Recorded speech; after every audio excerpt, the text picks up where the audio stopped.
Estimados colegas, buenas noches. Les habla el doctor Marcos Pariona, cardiólogo del Hospital Eldado Rebeletti Martins y coordinador del Consejo de Insuficiencia Cardíaca de la Sociedad Peruana de Cardiología.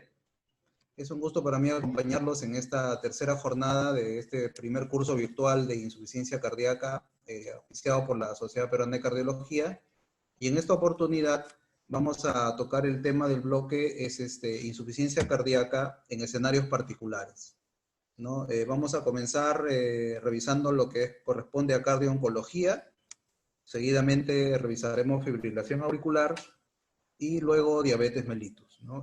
Cada charla va a tener más o menos unos 20 minutos y luego de concluir la tercera vamos a tener un bloque de preguntas, ¿no? Y luego pasaremos al simposio, que en esta oportunidad es un simposio auspiciado por AstraZeneca.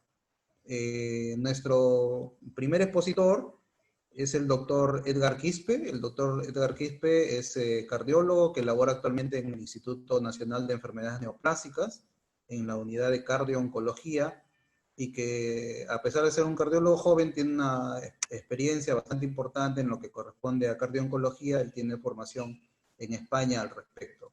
Entonces, él va a tocar el tema sobre cardiooncología. Doctor Quispe, adelante, por favor. Bien, buenas noches. Muchas gracias por la invitación. Voy a pasar a compartir la pantalla. Bien, en primer lugar, buenas noches. Muchas gracias por la invitación a la Sociedad Peruana de Cardiología, por permitirme hablar sobre el tema de cardiooncología y básicamente la cardiotoxicidad, que es un tema que me apasiona bastante. En este sentido, voy a hablar al respecto de la cardiotoxicidad y su importante relación con la insuficiencia cardíaca. Y de la misma forma, así de importante es el cáncer en el Perú, y vean ustedes que el cáncer es la segunda causa de muerte en el Perú, siendo que en las mujeres la primera causa de muerte por neoplasias es el cáncer de mama, seguido por el cáncer de cervix.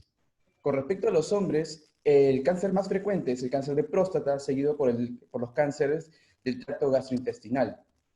En ese sentido, según el Globocan 2018, nosotros tenemos 66.000 casos nuevos de cáncer, pero actualmente solo podemos diagnosticar 12.000 y estos 12.000 son tratados en la actualidad. Vean ustedes que estas neoplasias que han sido mencionadas son las más frecuentes y a la vez son las que tienen más mortalidad. Sin embargo, a lo largo del tiempo, esto nos muestra que las tasas de supervivencia con este tipo de neoplasias ha ido mejorando en base a la capacidad de la detección y la mejora en el tratamiento. Entonces, la primera pregunta que tenemos es si existe alguna relación entre la cardiología y el cáncer. Para esto vemos que los factores de riesgo cardiovasculares son un punto cardinal. Los factores de riesgo modificables a menudo coexisten en los pacientes con cáncer y en las enfermedades cardiovasculares.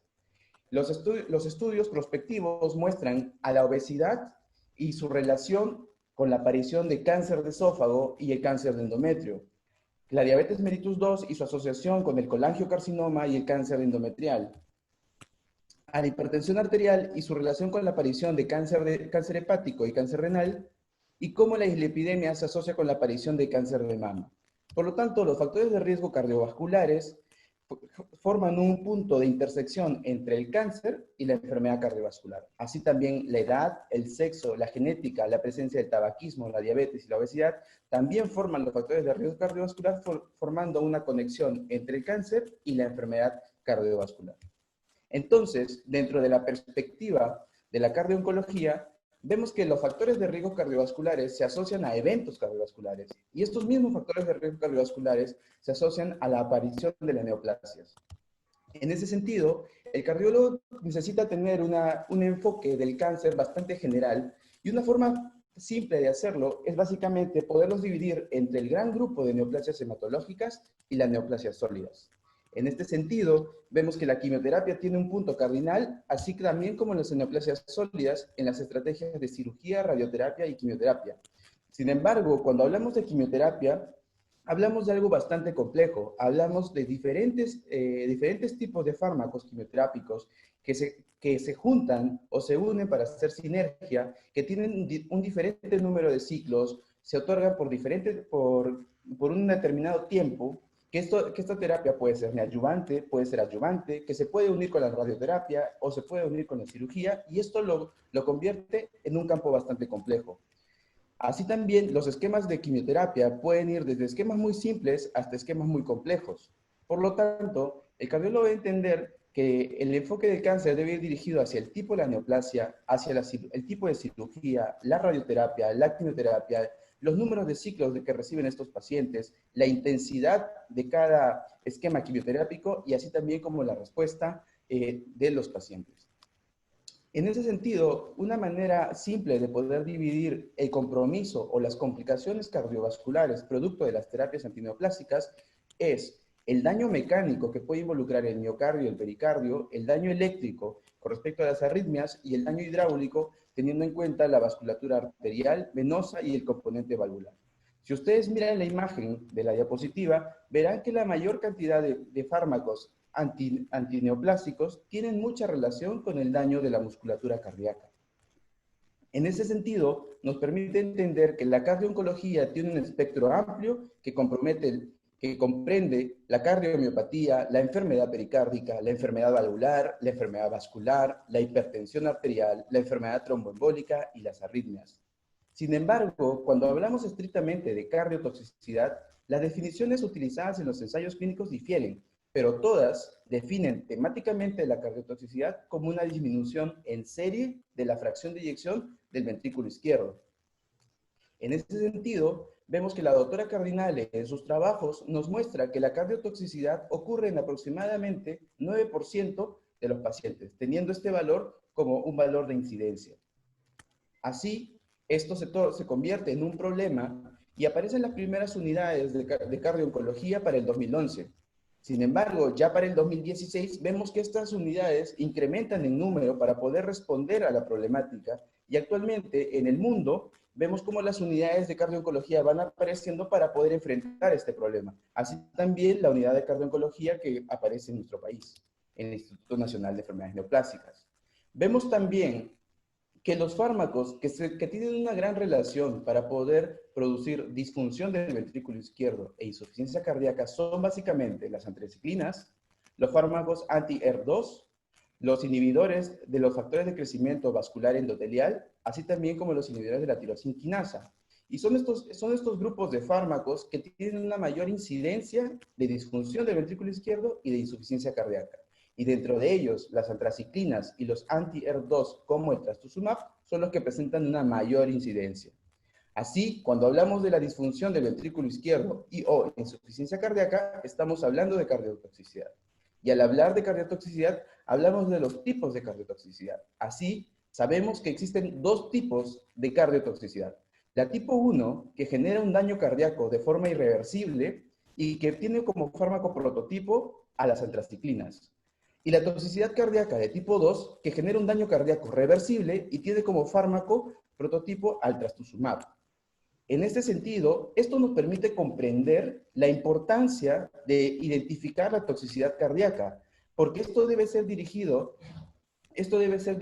hacia la detección de la toxicidad cardíaca para poder actuar en la fase reversible del daño miocárdico. Así, la doctora Cardinale nos muestra que aquellos pacientes que son identificados de manera temprana y se les inicia el tratamiento clásico de la insuficiencia cardíaca o terapia cardioprotectora, son aquellos que recuperarán la fracción de eyección y se convertirán en respondedores. Sin embargo, aquellos que son identificados de manera tardía no responderán al tratamiento. Los mecanismos de la toxicidad por antraciclinas son básicamente dos. Uno, el estrés oxidativo y dos, la inhibición de la topoisomerasa 2 beta. Las antraciclinas tienen un mecanismo de acción dirigido hacia la topoisomerasa 2, en el cambio 2 alfa para las células oncológicas y 2 beta para el cardiomiocito. Esto generará daño tisular, disfunción celular y lo llevará hacia la muerte celular. Así se reducirá el número de células tumorales y también se generará la muerte del cardiomiocito. Entonces, entendemos que el estrés oxidativo celular y la función sistólica del ventrículo izquierdo se encuentran relacionadas. La administración de antraciclinas se asocia a la producción de especies reactivas de oxígeno y de nitrógeno. Además, la administración de antraciclina se relaciona con una variación temprana de la función longitudinal sistólica del ventrículo izquierdo. De esta manera nos preguntamos, ¿quiénes deberían ser evaluados? La respuesta es, deben ser evaluados los pacientes de alto riesgo. Y si nosotros consideramos el alto riesgo como un estadio temprano de la insuficiencia cardíaca, aquellos pacientes que recibirán quimioterapia cardiotóxica o con un potencial cardiotóxico se encuentran ya en riesgo, y esto no es otra cosa que el estadio A de la falla cardíaca. Por lo tanto, el screening en este tipo de pacientes tiene como propósito poder identificar a los pacientes en riesgo, que son el estadio A, que pudiesen progresar al estadio B de la insuficiencia cardíaca, es decir, pacientes asintomáticos pero con alteraciones estructurales. Yendo un poco más allá, nos preguntamos cómo podemos estratificar el riesgo cardiovascular en los pacientes con cáncer. Con respecto a ello, la Mayo Clinic presenta un score de riesgo basándose en las características de los factores de riesgo cardiovascular y los fármacos que se vayan a utilizar, y los estratifica como un riesgo alto, intermedio, bajo y raro. Sin embargo, actualmente no existen estudios prospectivos que nos muestren scores que tengan utilidad en la valoración del riesgo cardiovascular de estos pacientes. Actualmente, la Sociedad Europea de Cardiología, con los grupos de falla cardíaca y cardiología, nos plantean un score para la valoración de este tipo de pacientes. Nos dicen que podemos utilizar tablas cuando los pacientes usen antraciclinas, cuando usen anti-HER2, cuando utilicen inhibidores de los factores de crecimiento vascular endotelial, y así por cada fármaco, que podría resultar poco útil, pero también interesante. En ese sentido, lo que sabemos y conocemos de forma concreta es que el riesgo cardiovascular en este tipo de pacientes debe ser evaluado en 4 dimensiones: la enfermedad cardiovascular como tal, los factores de riesgo cardiovasculares, los factores de riesgo asociados al estilo de vida y el tratamiento contra el cáncer previo que haya podido recibir esto. En ese sentido, cuando nos preguntamos quiénes deberían ser evaluados y nos respondemos que los pacientes con alto riesgo, entendemos que aquellos que van a tener mayor riesgo son los que van a recibir antraciclinas, fármacos anti-HER2 e inhibidores de los factores de crecimiento vascular endotelial. La estratificación de riesgo de estos pacientes que ya tienen riesgo debe comprender 4 dimensiones. Y además, el propósito de esta estrategia va dirigido a poder identificar aquellos pacientes que se encuentran en estadio A de insuficiencia cardíaca, es decir, en riesgo, y que estos puedan progresar al estadio B de la insuficiencia cardíaca. ¿Cómo se debe realizar el screening? En ese sentido, el screening debe ser realizado por el cálculo de la fracción de eyección del ventrículo izquierdo por la ecocardiografía. En un inicio, o los primeros trabajos para poder detectar este concepto de cardiotoxicidad, muestran a la angiocardiografía cuantitativa por radionucleótido a dosis incrementales de antraciclinas, y nos muestran que a mayor dosis de antraciclinas, la función del ventrículo izquierdo cae. Cuando comparan estos métodos nucleares con el ecocardiograma, encuentran un comportamiento dinámico similar. Así, la fracción de eyección del ventrículo izquierdo, calculada por el ecocardiograma, muestra su comportamiento dinámico en las fases tempranas y en las fases tardías. Además, se observa este mismo dinamismo tanto para la toxicidad de tipo 1 y de tipo 2. Por lo tanto, los consensos nos dicen que la valoración de estos pacientes debe ser en base al cálculo de la fracción de eyección del ventrículo izquierdo por ecocardiografía, e idealmente, si es que se dispone, hacerlo en 3 dimensiones. En este sentido, sabemos que uno de los primeros métodos para calcular la fracción de eyección fue el método Simpson de discos, para calcular el volumen del ventrículo izquierdo. Sin embargo, actualmente los software nos permiten una detección rápida del borde endocárdico para poder reducir la variabilidad inter e intraobservador. Sin embargo, recordemos que el cálculo del Simpson biplano es un método bidimensional para una estructura tridimensional como lo es el ventrículo izquierdo. En ese sentido, la fracción de eyección se utiliza para poder definir la cardiotoxicidad actualmente. Por lo tanto, cardiotoxicidad será la disminución de 10 puntos en la fracción de eyección para un valor final menor de 53%. Así, nos preguntamos, ¿por qué utilizar el valor de 53%? Básicamente es porque estos datos han sido extraídos de 6 bases como el Asclepios, el Flamengo, el Cardia 5, el Cardia 25, el Padua 3 y el de estudio Norre, que nos indican que el cálculo de la fracción de eyección por los discos biplanos en el rango de 53 a 73% debe clasificarse como normal. Y luego cuando nos preguntamos por qué la variación del 10%, vemos que los estudios de Otterstad nos muestran una diferencia de mediciones secuenciales de hasta 8.9%, es decir, la capacidad de poder discernir un cambio está bordeando el 8.9%. Y cuando el doctor Tabendiratán lo ajusta a la variabilidad interobservador e intraobservador, nos muestra que una variación de 10% es la forma de poder detectar el daño cardíaco. Sin embargo, la fracción de eyección del ventrículo izquierdo tiene componentes y posee limitaciones. Cambios en el volumen telediastólico o telesistólico nos podrían dar una misma fracción de eyección. Por otro lado, están los del borde endocárdico va a ser aquel que va a determinar el diámetro, que es parte de la fórmula para calcular el volumen en un disco. Y por otro lado, la longitud o la longitud vertical del ventrículo izquierdo es la que va a determinar el número de discos para que esto también es parte de la sumatoria de discos propio de la fórmula para el cálculo de volumen por el método Simpson. Entonces, se entiende que es preciso realizar medidas exactas para poder buscar la mejor fracción de eyección del ventrículo izquierdo en estos pacientes. Vean ustedes que la fracción de eyección tridimensional en los estudios se muestra comparable a los estudios de resonancia cardíaca. El método de 3 dimensiones va a ser superior o ha mostrado ser superior a la técnica de 2 dimensiones. Y por otro lado, la fracción de eyección calculada por 3 dimensiones tiene una menor variabilidad inter e intraobservador para el cálculo de la fracción de eyección. Así, se llega a un consenso para la importancia del cálculo de la fracción de eyección porque aquellos pacientes que tienen valores limítrofes o en el límite inferior muestran una supervivencia menor libre de eventos cardíacos. Así, entendemos que lo que sucede en este tipo de pacientes es un daño celular, que la fracción de eyección, que es lo que teníamos para poder medir, presenta limitaciones, pero sin embargo, esta variación de la fracción de eyección sugiere un deterioro en la función contráctil del tejido muscular.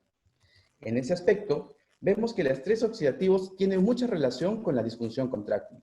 El estrés oxidativo tiene 4 puntos cardinales. Primero, la disfunción electrofisiológica, la disfunción mitocondrial, la presencia de fibrosis y la disfunción contráctil. En ese sentido, los modelos animales muestran que la matriz extracelular miocárdica del ventrículo izquierdo sufre una expansión anormal, creando un incremento de la fracción del volumen extracelular. Así, estas elevaciones del volumen extracelular se asocian con disfunción diastólica y sistólica del ventrículo izquierdo, con mortalidad futura e intolerancia al ejercicio. Así también se muestra que esto se asocia con un incremento de fibrosis y también con las variaciones en la tensión tanto activa como pasiva del ventrículo izquierdo. Por lo tanto, la fibrosis cardíaca temprana tiene una relación con el compromiso mecánico y las propiedades tensivas del músculo cardíaco. Los modelos computacionales nos muestran fenotipos diferentes para aquellos que desarrollan falla cardíaca con antraciclinas y sin antraciclinas.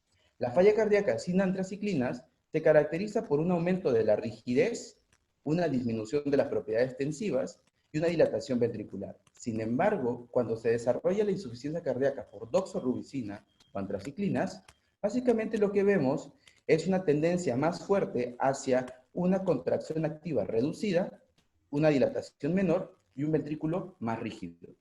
Por lo tanto, las propiedades activas, pasivas de la cualidad tensional y las propiedades anatómicas que cambian son los fenotipos de la cardiotoxicidad inducida por doxorubicina. Entonces, cuando hablamos básicamente de las propiedades tensivas, pasivas y las propiedades tensivas activas y la contractilidad, pues no es otra cosa que hablar de la contracción isométrica e isotónica. La tensión pasiva, que se relaciona con la contracción isométrica, tiene una relación con el cambio en la conformación interna del cardiomiocito sin una variación de su longitud. Sin embargo, la variación en la tensión activa tiene una relación con con un cambio en la conformación interna y además con un acortamiento. Estos puntos son importantes porque nos muestran que a diferentes longitudes el cardiomiocito puede desarrollar tensión a mayor longitud, siendo la longitud ideal, definida como Lmax, la mayor zona de desarrollo de tensión pasiva. Por otro lado, cuando los cardiomiocitos son sometidos a postcarga, vemos que su capacidad para poder reducir su longitud o acortarse es menor. Entonces, un cardiomiocito postcargado tiene más dificultades para reducir su longitud o, dicho de otra manera, acortarse. En este sentido, vemos tanto que el desarrollo de la tensión pasiva y la tensión activa sumados nos dan una tensión total. Y este es un punto importante porque la tensión total tiene una relación con el desarrollo de fuerza contráctil del ventrículo izquierdo. Cuando entendemos que hay una alteración del desarrollo de fuerza contráctil del ventrículo izquierdo asociado a la alteración de las capacidades tensivas, estamos hablando de una alteración de la mecánica cardíaca. Entonces, cuando se evalúan los pacientes con incrementos en dosis acumuladas de antraciclinas, vemos que los parámetros de Doppler tisular se alteran. En ese sentido, cuando se incrementan las dosis acumuladas de antraciclinas, vemos que los marcadores de estrés oxidativo se incrementan y a la vez se relacionan con una alteración del strain rate. En ese sentido, es lógico poder conversarles un poco sobre la gran diferencia que existe entre la tensión y el strain. La tensión básicamente va a ser una fuerza normalizada sobre su área de sección transversal, mientras que el strain será el cambio de longitud normalizado para su longitud inicial. Ello es importante porque el ventrículo izquierdo tiene fibras que tienen básicamente tres disposiciones: la longitudinal, la radial y la circunferencial. Y cuando estas desarrollan estrés, básicamente hablamos del strain por cizallamiento. En cambio, cuando hablamos de un bloque específico de fibras, hablamos de un strain normal. Esto está sometido a las presiones intracavitarias que deforman la estructura miocárdica, y esto le da la cualidad anisotrópica al ventrículo izquierdo. Así, entendemos que el cambio de longitud es básicamente el strain, y que cuando le agregamos el parámetro de tiempo, lo que estamos creando es una variable de velocidad. Entonces, básicamente, el strain rate será el cambio de longitud a una velocidad determinada. Pero, sin embargo, esta técnica es una técnica unidimensional y, por lo tanto, dependiente del ángulo. En ese sentido, actualmente vemos que existen software de análisis para poder detectar ecos como speckles y poder identificar su localización inicial y su localización final. Esto se entiende como un cambio de longitud o un cambio de distancia. Doctor Quispe, Así por favor. también nos permite definir una región de interés definido como un módulo elástico. Y esto no es otra cosa que el módulo elástico de Young, que nos dice que existe una relación en la curva de estrés y strain para poder desarrollar y evaluar la rigidez en el músculo cardíaco. Todo esto nos lleva a un parámetro ya bastante conocido, como es el bucle de presión-volumen.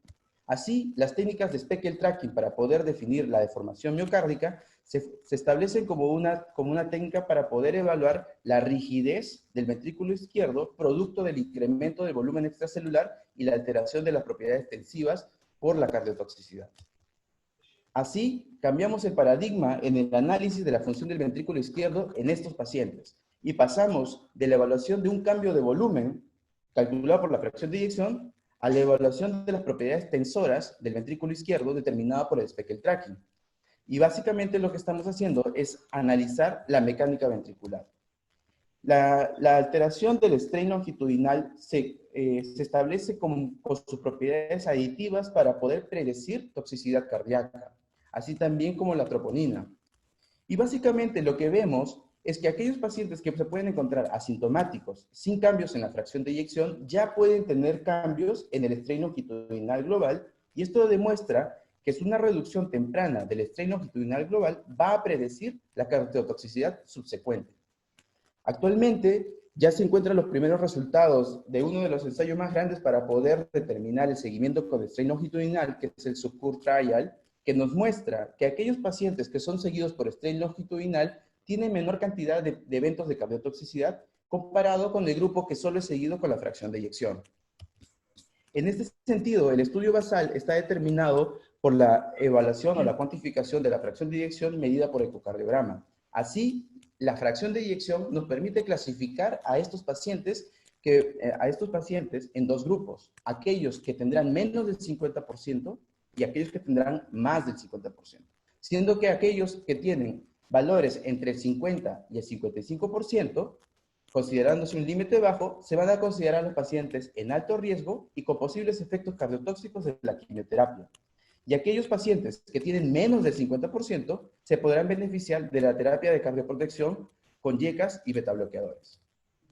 En este sentido, la adición del strain longitudinal global nos permite reclasificar a estos pacientes. En este sentido, vemos que los estudios nos han demostrado un punto de corte de 16%, 17.5% y algunos hasta del 19%. Sin embargo, en todos estos estudios, los controles normales nunca han presentado valores por debajo del 16%. Por lo tanto, ¿cuáles son los objetivos en un estudio basal? Es hacer un screening para la medición de la fracción de eyección, combinar la fracción de eyección con el strain longitudinal global para poder estratificar el riesgo en este tipo de pacientes y poder decidir el inicio o no de la terapia cardioprotectora. Cuando ya nos encontramos con los pacientes que están recibiendo quimioterapia, es decir, durante la quimioterapia, tenemos dos objetivos: definir la presencia de cardiotoxicidad y definir la presencia de disfunción subclínica del ventrículo izquierdo medido por strain longitudinal global. Recordemos otra vez que la definición de cardiotoxicidad comprende una caída de 10%, de 10 puntos por ciento en su valor absoluto a un valor final menor de 53%.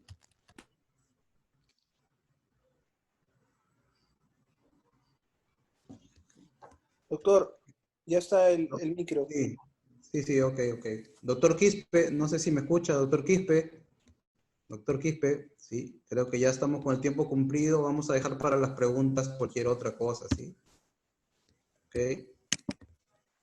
Ok, bueno. Seguramente quedan algunas cosas importantes que resolveremos en las preguntas. A continuación, para hablar sobre el tema de fibrilación auricular e insuficiencia cardíaca, tenemos a la doctora Ana Cecilia González. La doctora González es cardióloga del Hospital Delgado Revalletti Martins y es especialista en electrofisiología. Además, la doctora trabaja en la Clínica Delgado y en la Clínica San Felipe. Adelante, doctora González.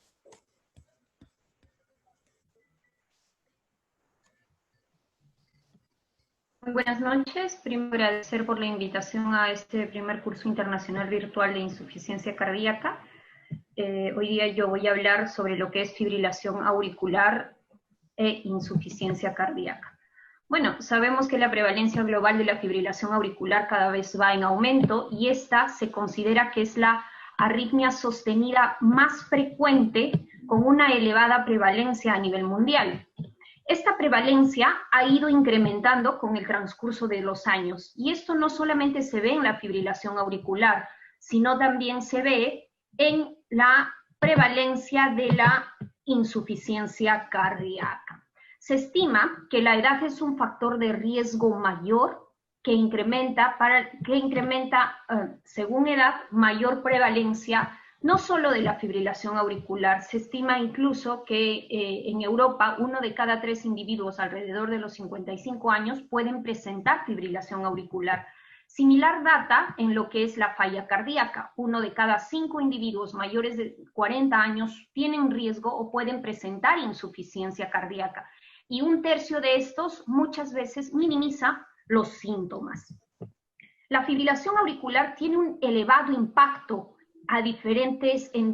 con diferentes entidades. Sin embargo, esta fibrilación va a incrementar el riesgo de insuficiencia cardíaca, de desarrollar insuficiencia cardíaca hasta en un 30%, considerándose que incrementa el riesgo hasta 3 veces en ambos géneros. Esto no solamente se da en la fibrilación auricular paroxística, sino también en todas las modalidades, siendo más prevalente la falla cardíaca si la fibrilación es de tipo permanente. Similar data ocurre con pacientes con insuficiencia cardíaca. Se ha demostrado que pacientes con insuficiencia cardíaca clase 4, la mitad de estos pueden presentar fibrilación auricular. Entonces, nosotros decimos, la fibrilación auricular genera falla cardíaca y viceversa. Ya está demostrado que en pacientes con insuficiencia cardíaca será mayor la incidencia de fibrilación auricular y a la inversa, pacientes con fibrilación auricular más frecuentemente tendrán falla cardíaca. Y no solamente falla cardíaca con fracción de eyección preservada, sino también falla cardíaca con fracción de eyección reducida. El impacto no solo va a ir a nivel de la prevalencia e incidencia, sino también la asociación de ambos implica mayor mortalidad. El hecho que un paciente fibrilador presente o que el paciente tenga fibrilación auricular me va a incrementar hasta 3 veces la mortalidad si es que cursa con insuficiencia cardíaca. Y similarmente, si el paciente con falla cardíaca presenta fibrilación auricular, esta va a dar el riesgo de mortalidad. Existirá, por tanto, mayor riesgo de mortalidad, como habíamos dicho, en ambos tipos de insuficiencia cardíaca, ya sea fracción de eyección reducida o la de tipo preservada. Entonces, en pacientes con insuficiencia cardíaca, el hecho que se presente fibrilación auricular no solamente me va a incrementar la mortalidad, sino también tiene mayor o peor pronóstico, ya sea en el incremento de la tasa de hospitalizaciones y incremento en el tiempo de estancia hospitalaria. Entonces, nosotros podemos decir que este es un problema de gran magnitud.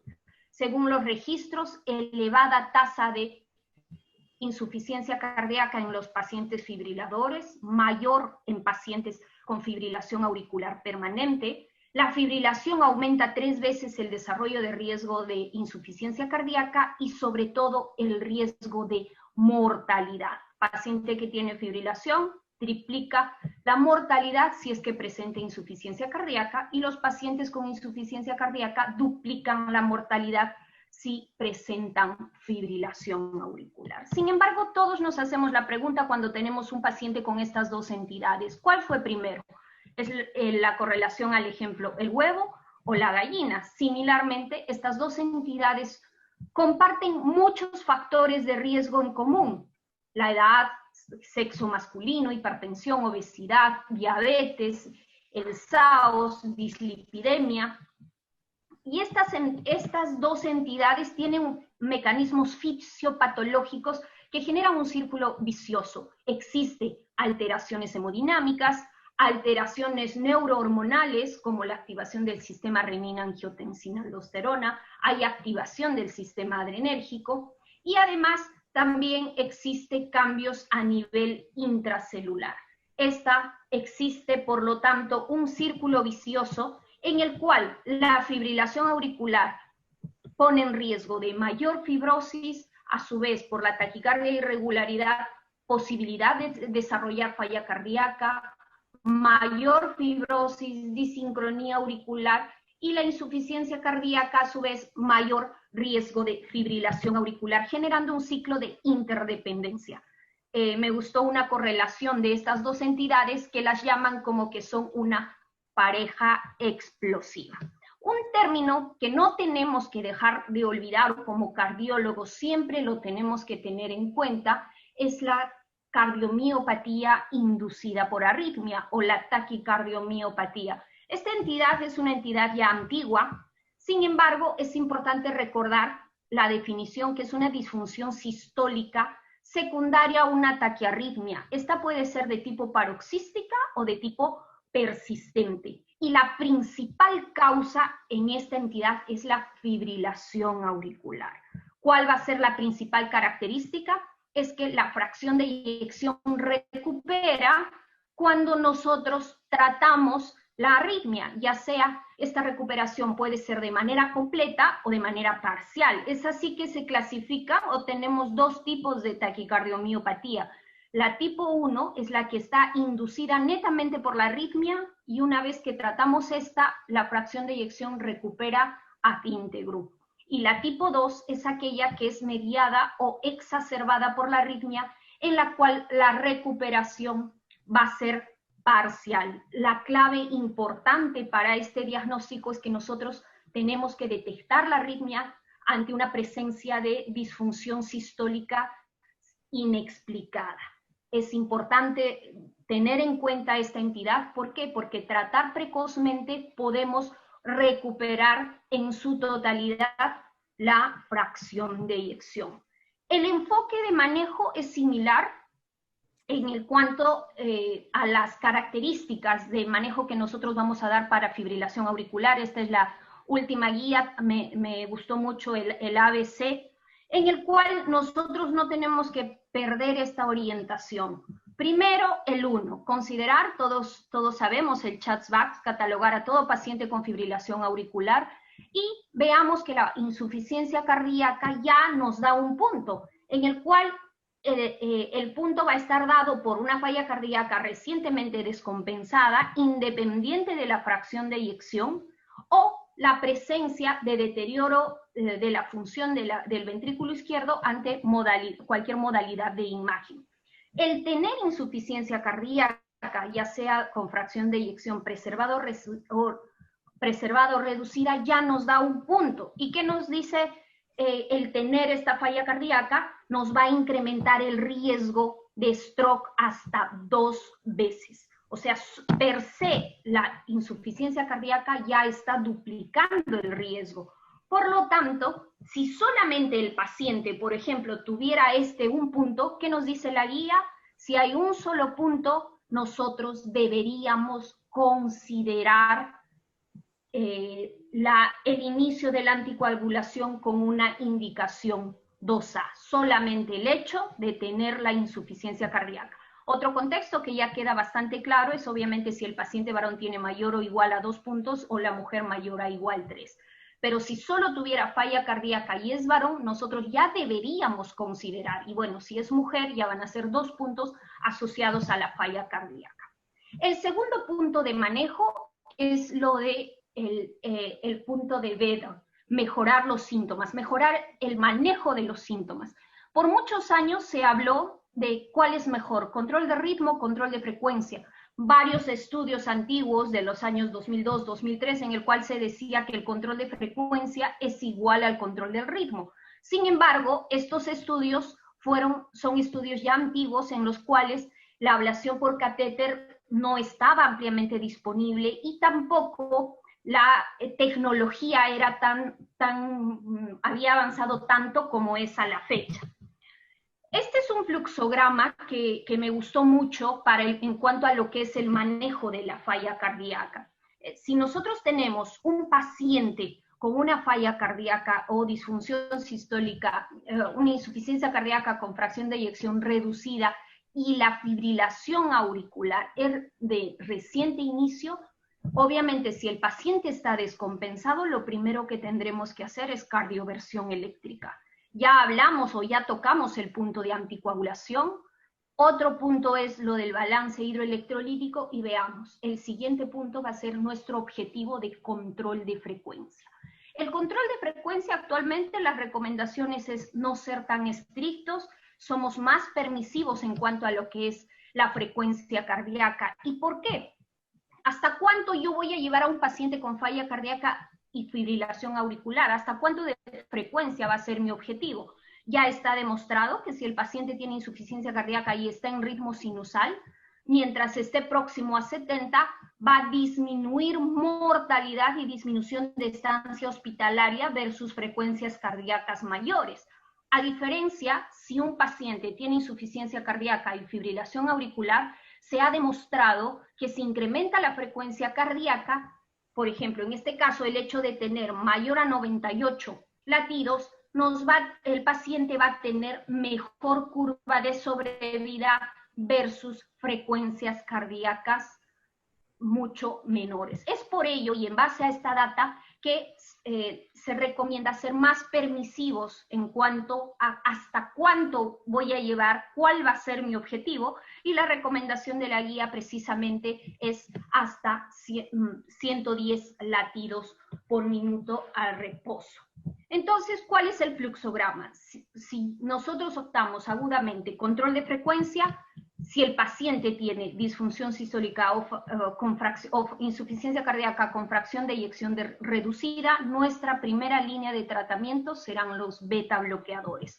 Segunda línea será la digital o amiodarona, considerando que si igualmente no controla con esta cantidad de latidos antes mencionados, nosotros podemos optar por 3 fármacos y recién si no controla, iremos a la tercera opción, que es ablación del nodo e implante de dispositivo. A la inversa, si el paciente tiene fracción de eyección preservada, la primera línea será beta bloqueadores o calcio antagonistas no dihidropiridínicos. Si pese a ello no controla, nosotros podemos dar digoxina o añadir el otro fármaco. Y como tercer punto, los fármacos antes, la conducta antes mencionada, si no controla, pese a ello, ablación del nodo AB e implante de dispositivo de estimulación.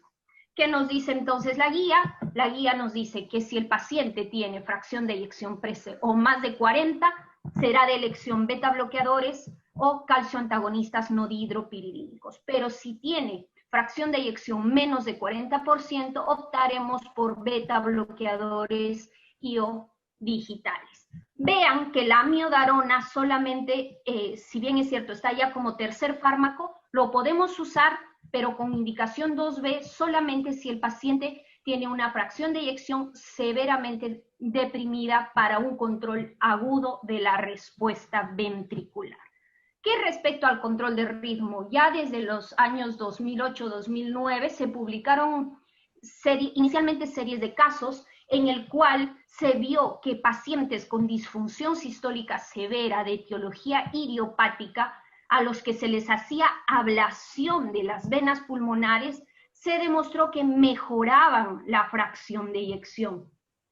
Esta mejoría de fracción de eyección en los pacientes con disfunción sistólica fue comprobada y ha sido reiterativamente demostrada a través de una serie de metaanálisis y revisiones sistemáticas. Este es un metaanálisis de 26 estudios en el cual se demostró que tras la ablación, la fracción de eyección puede incrementar hasta 13% post-ablación, y también se ha demostrado que la ablación en pacientes con disfunción sistólica no solamente va a mejorar la fracción de eyección cuando comparamos con fármacos, sino también que disminuye mortalidad. Disminuye mortalidad, existe menor tasa de hospitalizaciones, mayor distancia en el test de caminata 6 minutos y mejor calidad de vida cuando lo comparan con fármacos. Por lo tanto, por más que el paciente tenga una disfunción sistólica severa, los estudios más importantes que nos han demostrado esto, lo voy a hablar rápidamente. El estudio ATTAC es un estudio multicéntrico con pacientes con fibrilación auricular persistente y un IHAT 2A3, disfunción o fracción de eyección menos del 40%, en el cual se demostró que ablación versus fármacos en este grupo de pacientes, el grupo de ablación tuvo menor recurrencia, menor tasa de hospitalización y menor mortalidad.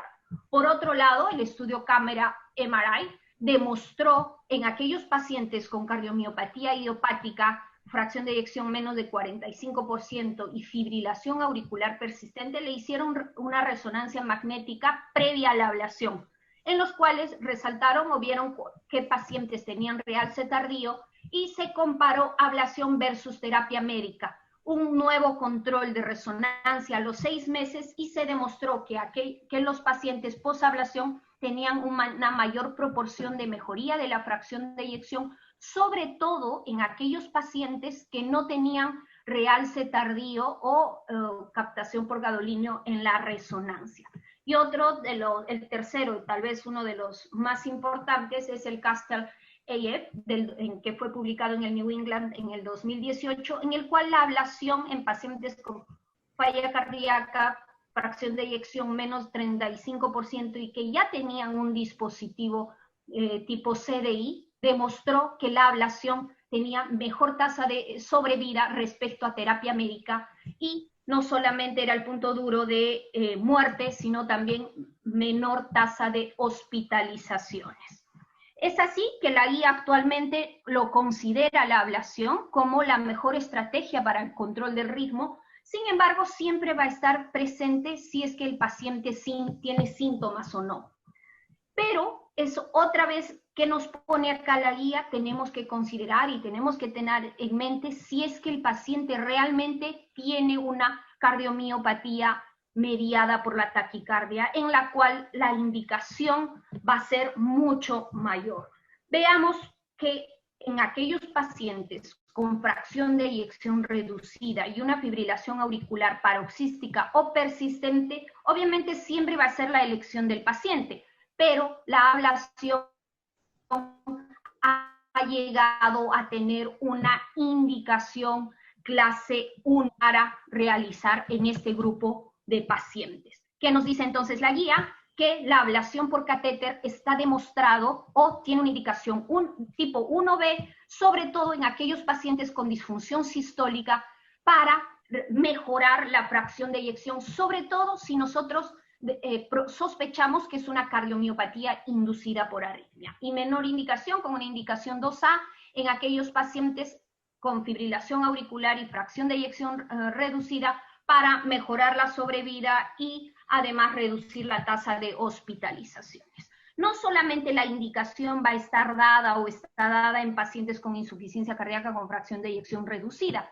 sino también en aquellas con fracción de eyección preservada. Siempre la elección del paciente es importante, pero veamos que el catéter, la ablación por catéter ha logrado tener un mayor nivel en esta última guía publicada recientemente. ¿Por qué es importante? Porque ya se ha demostrado que esto es la tasa de eventos arritmogénicos, mientras el paciente tiene una fibrilación auricular, se le hace reversión o se intenta controlar el ritmo, mientras la fibrilación auricular dure más tiempo, se ha demostrado que incrementa el sustrato. La fibrilación auricular, mientras dure más tiempo, hará más daño, mayor fibrosis y mayor efecto proarritmogénico y mayor remodelado que exacerba en el caso de presentar falla cardíaca. Que en cuanto a dispositivo tipo terapia de resincronización, no hay duda, todos sabemos que la terapia de resincronización ha demostrado reducir en cuanto a lo que es la mortalidad en pacientes con insuficiencia cardíaca. Sin embargo, el grupo, si nosotros vemos las diferentes grandes estudios en los cuales uno se basa para el CRT, la fibrilación auricular no está muy bien representada. Pero ¿qué nos dice la guía? Sobre todo nosotros consideremos implantar un resincronizador en aquel paciente que ya tiene insuficiencia cardíaca o ya tiene disfunción sistólica y, por ejemplo, desarrolla algún grado de bloqueo y que tenga indicación de estimulación.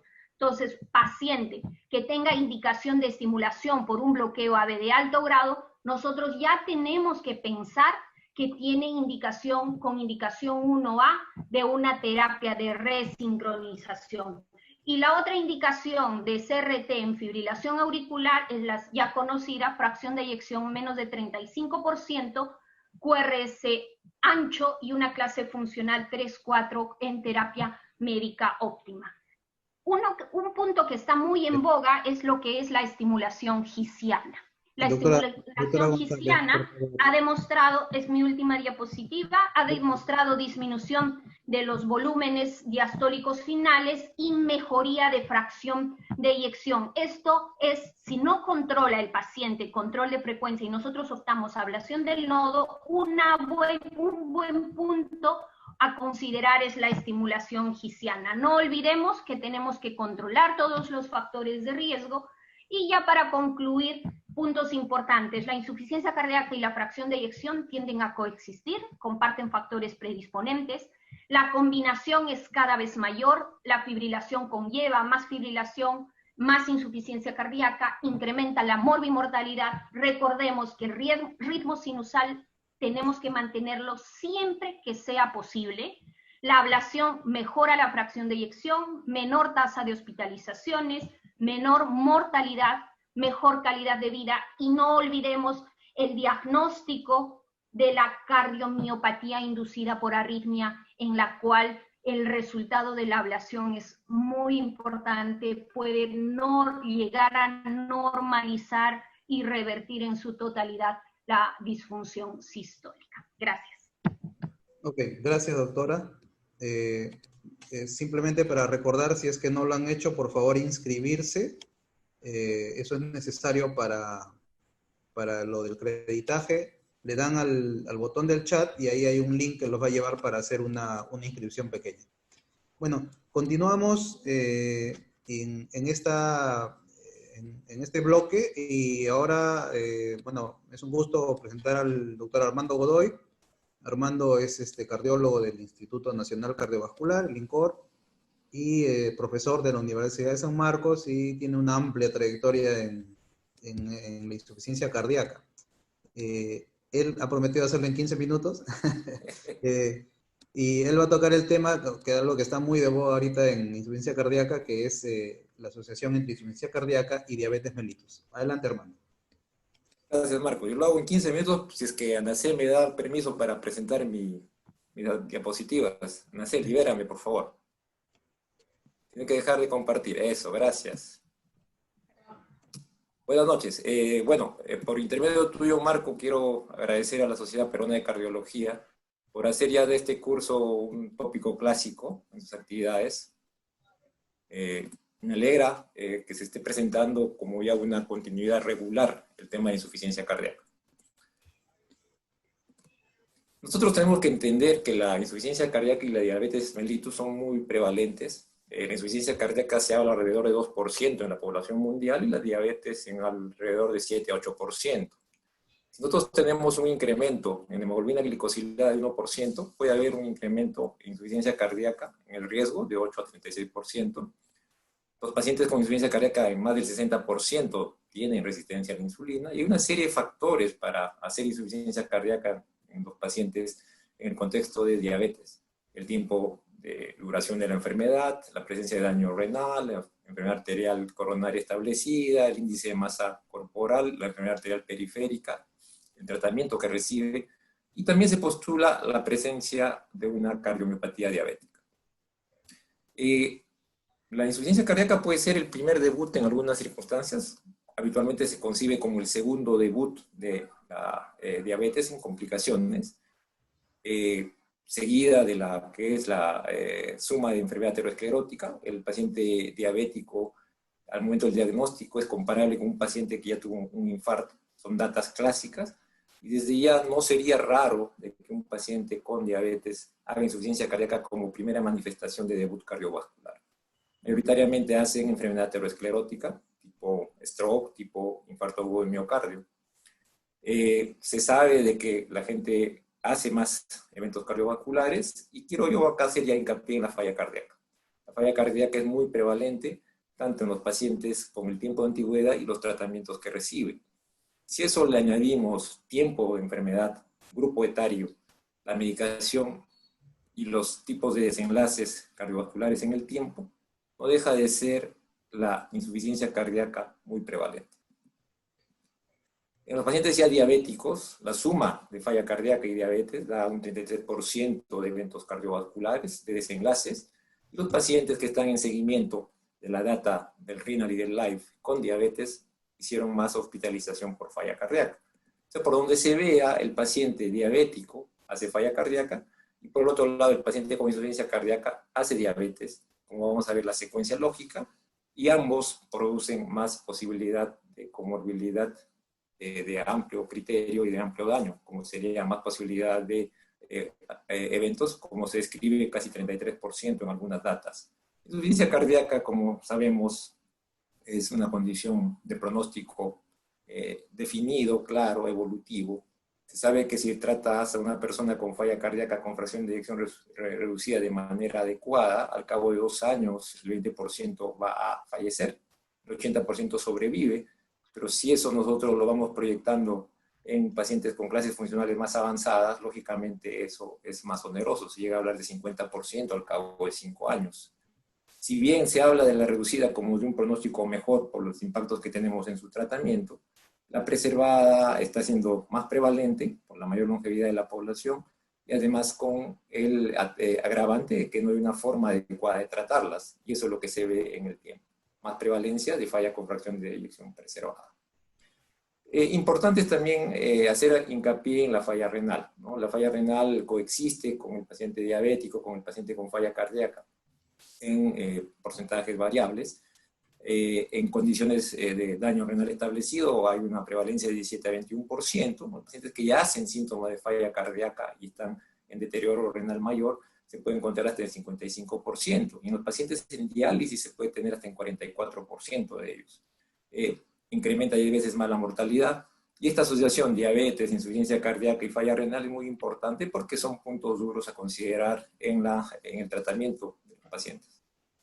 Si hablamos de la coexistencia de insuficiencia cardíaca y diabetes, vamos a tener que acudir a data de los registros y vamos a tener que acudir a la data de los ensayos en diabetes y los ensayos en falla cardíaca. Son valores variables, más o menos en promedio los pacientes con falla crónica tienen alrededor de 25% de prevalencia de diabetes, los pacientes que están en falla aguda están alrededor de 45% y los diabéticos tienen falla cardíaca en promedio 23%. Vemos de que existe diabetes, en los ensayos de falla cardíaca, en los tipos reducido, preservado, agudo, etc. Y resumiendo, los ensayos se encuentran en diabetes alrededor de 4 a 30%, y en insuficiencia cardíaca se encuentra diabetes en 30 a 40%, hay insuficiencia no reconocida en 28%, las muestras de 25% con fracción de eyección reducida y 75% con fracción de eyección preservada. La diabetes incrementa el riesgo 2 a 5 veces de falla cardíaca. En pacientes con insuficiencia cardíaca estable, la diabetes se encuentra en 36% y en agudo alrededor del 50%. Y bueno, se observa de que los que hacen mayor probabilidad de diabetes durante el tratamiento de falla cardíaca son los que tienen uso de diuréticos. De la data del CHAM y el énfasis heart failure, tenemos de que hay diabetes de novo en 28 y 21 por 1000 personas al año en promedio. Y vemos la mortalidad, vemos también en los registros, en los ensayos con diabetes, en los ensayos con falla cardíaca. Y si discriminamos isquémico y no isquémico, la condición de la mortalidad, los datos son bastante dispares, pero sí se tiene como dato grueso de que la diabetes o las comorbilidades que acarrea entre ellas la falla renal condiciona mayor mortalidad. Aproximadamente 50-90% de la mortalidad cardiovascular por insuficiencia cardíaca descompensada está asociada a diabetes. La prediabetes en insuficiencia cardíaca descompensada aumenta la mortalidad, por eso es muy importante evaluar la resistencia a la insulina, la glicemia en los pacientes con falla cardíaca. En insuficiencia cardíaca aguda, la diabetes mellitus incrementa el riesgo de mortalidad intrahospitalaria, la del año y la hospitalización por falla cardíaca al año. Si hablo de una cardiomiopatía diabética, se sabe que la diabetes puede generar aterosclerosis coronaria, generar un infarto agudo de miocardio, o ser parte del contexto de un infarto agudo de miocardio y condicionar una falla con fracción reducida, pero también puede generar remodelación adversa en el ventrículo izquierdo y generar una fracción de eyección preservada con signo de insuficiencia cardíaca. Se postula una cardiomiopatía diabética. Para definir una cardiomiopatía diabética se tiene que excluir la causa que origina esa disfunción del ventrículo izquierdo. Es un poco difícil en el contexto de un paciente con diabetes. Lo que sí también se plantea son estadios de cardiopatía diabética con correlato tanto con clínica, con hallazgos de imágenes, con hallazgos de laboratorio. Y lo que también es muy importante es tratar de ser precoces, ¿no? No solamente basarnos en la fracción de eyección para definir que nos estamos frente a una cardiopatía diabética. De ser el caso, como digo, es complicado, es difícil definir, excluir las otras participantes en este daño. Y podemos acudir a evaluación de la función del ventrículo derecho, de la aurícula, procesos de llenado, etcétera, como se planteó en revisiones al respecto. Lo cierto es que vamos a dos fenotipos clásicos, el reducido, dentro de lo más típico está paciente que ha tenido un evento coronario, y dentro del preservado, que es el común o lo que más habitualmente observamos en un paciente con diabetes, hipertensión arterial, mayor de edad, mujer, etcétera, en procesos inflamatorios crónicos, y sería principalmente el fenotipo preservado. ¿Qué sabemos del tratamiento? Si nosotros evaluamos el tratamiento de la insuficiencia cardíaca en los pacientes diabéticos con el bloqueo neurohumoral clásico, no hay mayor diferencia. Los impactos se dan tanto en diabéticos como no diabéticos. Podríamos nosotros manifestar que probablemente sí tengamos más cuidado en lo que significa titular los medicamentos, porque hay compromiso a nivel renal que está asociado al bloqueo RAS, al uso de antagonistas receptores de mineralocorticoides. Es una tingencia considerable, y por la presencia de daño renal en los pacientes diabéticos más frecuentemente que en los no diabéticos. Para los inhibidores RAS, para los ARNI, para los beta bloqueadores, para los antagonistas receptores de mineralocorticoides y para la ivabradina, como parte del tratamiento de bloqueo neurohumoral, no hay diferencia entre tratar diabéticos y no diabéticos. Tal vez podríamos mencionar de que en el EFESUS y en el énfasis heart failure hubo menos diabetes de novo. Para los dispositivos podría haber complicaciones que implica la colocación de ellos, ¿no? Por infecciones a nivel de la pared, complicaciones propias de los pacientes diabéticos que se pueden observar. ¿Y qué pasa con los pacientes que tienen diabetes y queremos tratarlos, ¿no? Habitualmente íbamos al efecto de solamente controlar la glucosa. El controlar la glucosa también había reducción de algunos eventos definidos, ¿no? Principalmente tenemos que definir entre daño microvascular y macrovascular. Clásicamente la metformina tuvo impacto en reducir mortalidad en los pacientes, pero el punto de control era la glicemia. Posteriormente, las nuevas familias terapéuticas en el manejo de la diabetes han planteado escenarios distintos. Lo importante es que ya tenía que medirse perfil de seguridad y eventos cardiovasculares o eventos duros. Y aquí observamos una cosa llamativa, que es parte de lo que viene a continuación, ¿no? El uso de los inhibidores de la SGLT2 condicionó menor posibilidad de hospitalización por falla cardíaca. En cambio, los análogos de la GLP-1 redujeron eventos a nivel de los MACE, ¿no? De los eventos ateroscleróticos.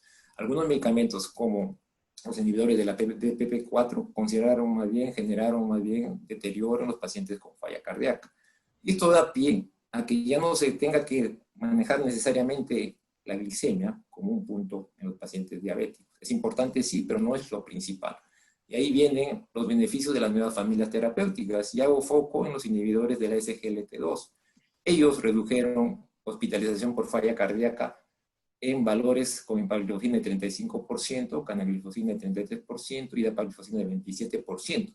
Observen puntos de impacto importantes, y los análogos de la GLP-1 redujeron principalmente eventos del tipo MEX. En este caso, liraglutide, semaglutide, como se observa en la gráfica.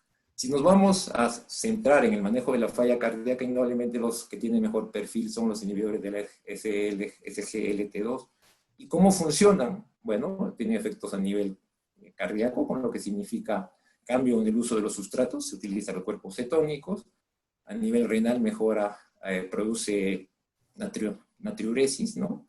Con mejora a nivel de la presión de filtrado en el riñón. Tenemos a nivel periférico utilización de productos que abundan en los diabéticos, y esto se traduce en impactos como hemos mencionado. Existen 3 estudios grandes con empagliflozina, canagliflozina y dapagliflozina que nos muestran esas ventajas. ¿Cuál es lo que yo llamo la atención de esos 3 grandes estudios? Que en los pacientes en el ensayo con dapagliflozina, el 60% fueron pacientes en prevención primaria, y en ellos hubo un impacto notorio en lo que es debut de insuficiencia cardíaca.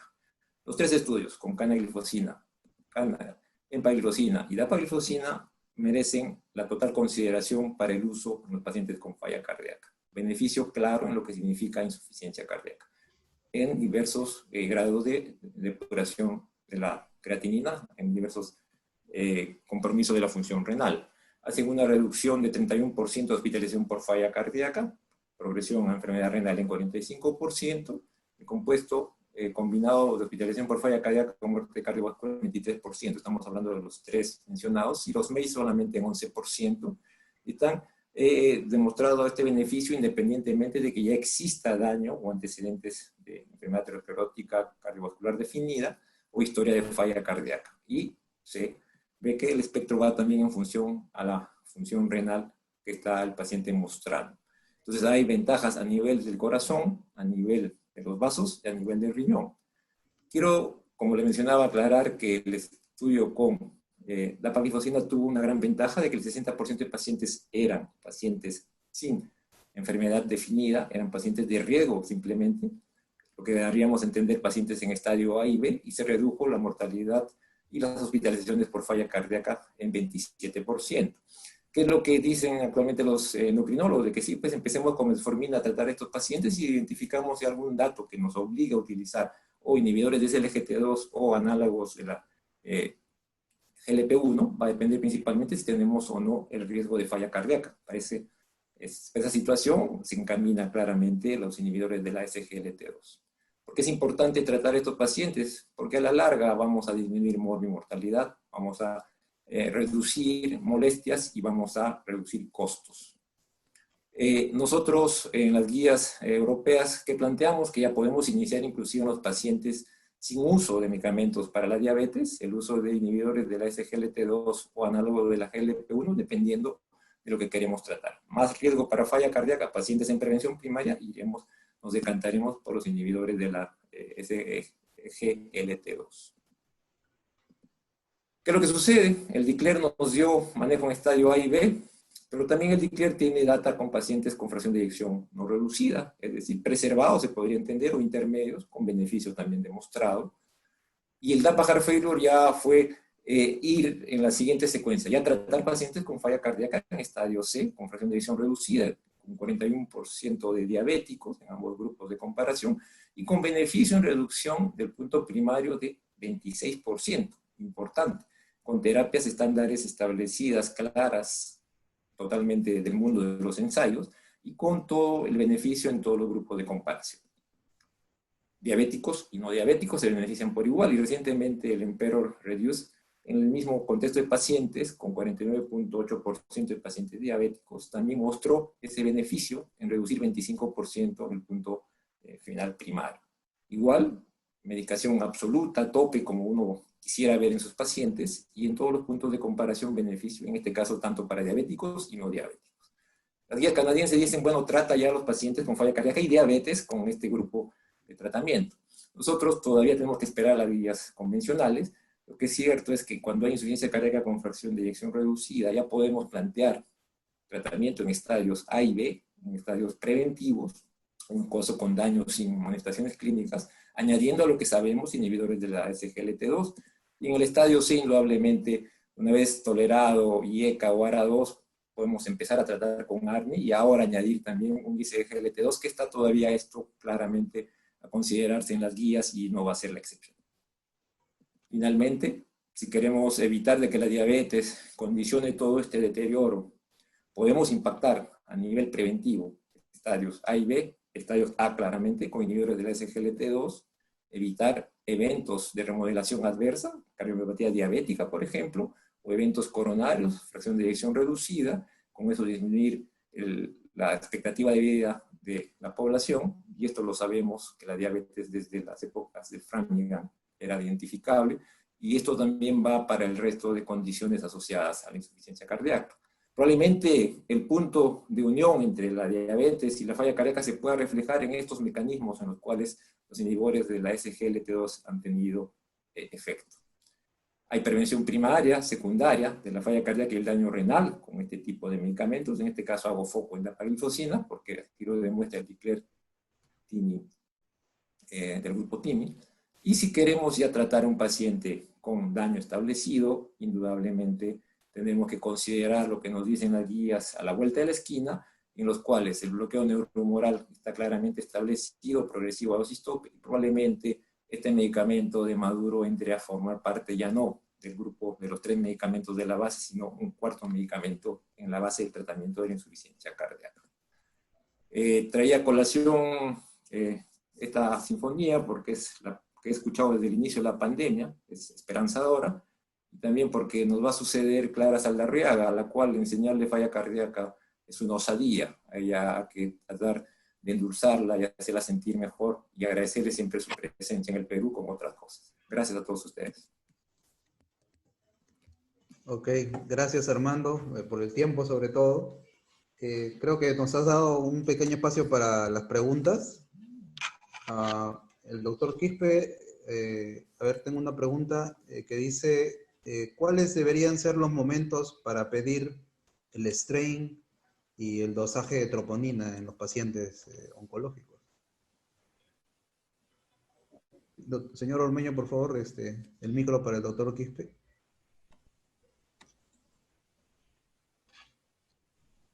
Buenas noches. ¿En qué momento se debería pedir el strain y las troponinas? Hay dos momentos muy marcados en la evaluación de los pacientes oncológicos. El estudio basal, antes de que los pacientes reciban la quimioterapia, y el estudio de seguimiento, cuando ya están recibiendo quimioterapia. Cuando yo voy a evaluarlo antes de recibir quimioterapia, el strain longitudinal debe ser medido para estratificar el riesgo. Valores menores de 16% colocan a un paciente como de muy alto riesgo de tener efectos adversos.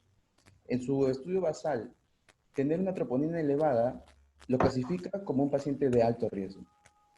Ahora, durante el seguimiento, cuando el paciente está recibiendo quimioterapia, lo que voy a buscar con el strain longitudinal global y el motivo por el cual se debe hacer es buscar el cambio relativo del 15% entre una medida y otra. Y lo que se debe ver con la troponina es ver el incremento entre una medida y la otra, siendo la primera medida el basal. Por lo tanto, la respuesta sería que el strain longitudinal global debe ser medido antes del inicio de la quimioterapia y durante el proceso de quimioterapia. Y la troponina de igual manera, buscando cambios dinámicos. Ok, gracias, doctor. Tenemos también una pregunta para la doctora González. Por favor, señor Ormeño, le activa el micro a la doctora González. Dice, ¿qué variables podríamos agregar al score de CHA2DS2 para con una indicación 2A considerar que debemos anticoagular? Doctora González.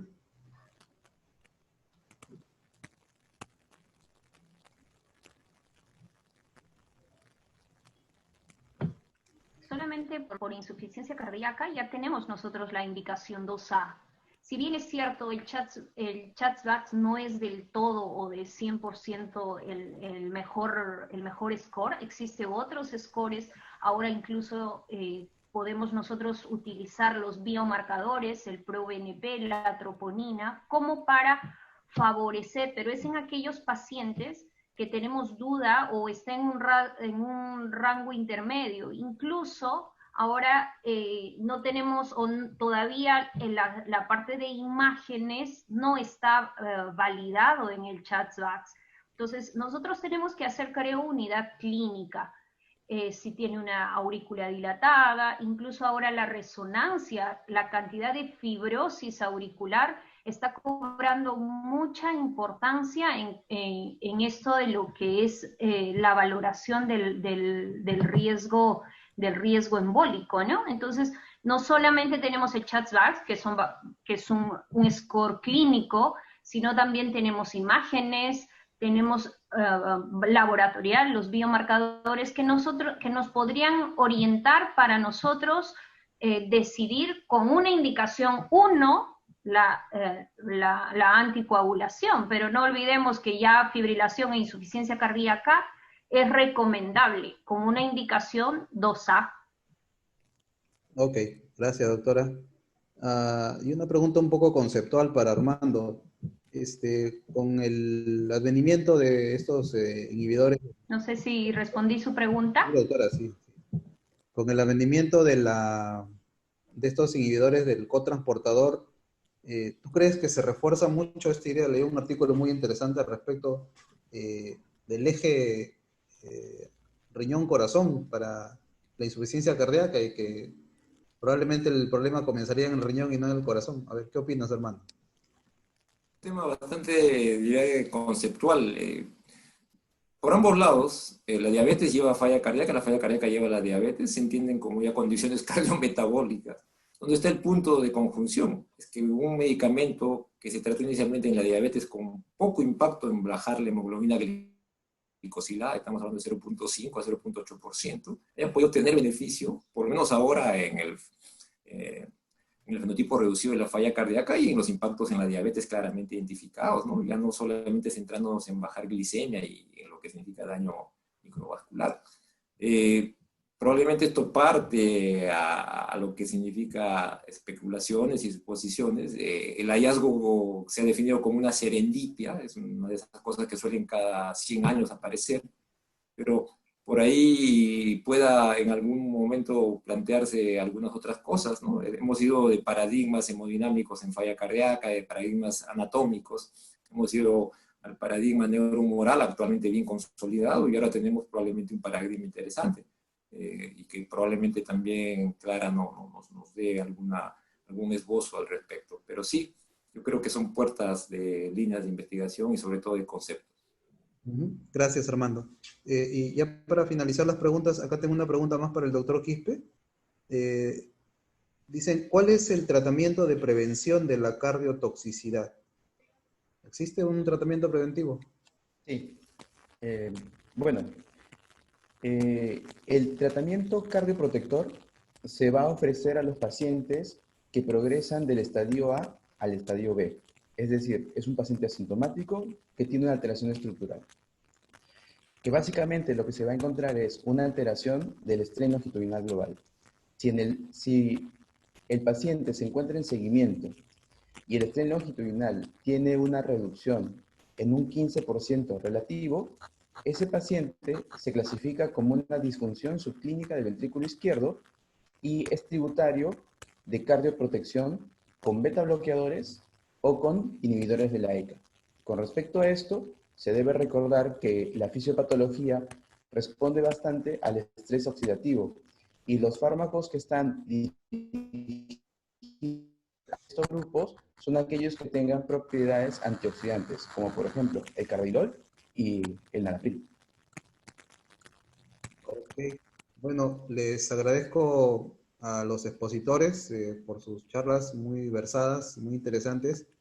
Y vamos a dar paso ahora al simposio de este bloque. Es un simposio auspiciado por Laboratorios AstraZeneca. Y bueno, como ya lo ha mencionado Armando, me ha quitado el gusto de presentar a la doctora, pero bueno. Tengo que presentar nuevamente a la doctora Clara Saldarriaga, la doctora pues, cardióloga de la clínica CardioVid, Medellín, Colombia. Me dijeron que ya estaba en línea, entonces ella va a tocar el tema del simposio, que es novedades de los inhibidores del cotransportador sodio-glucosa, ¿no? Desde la prevención al tratamiento.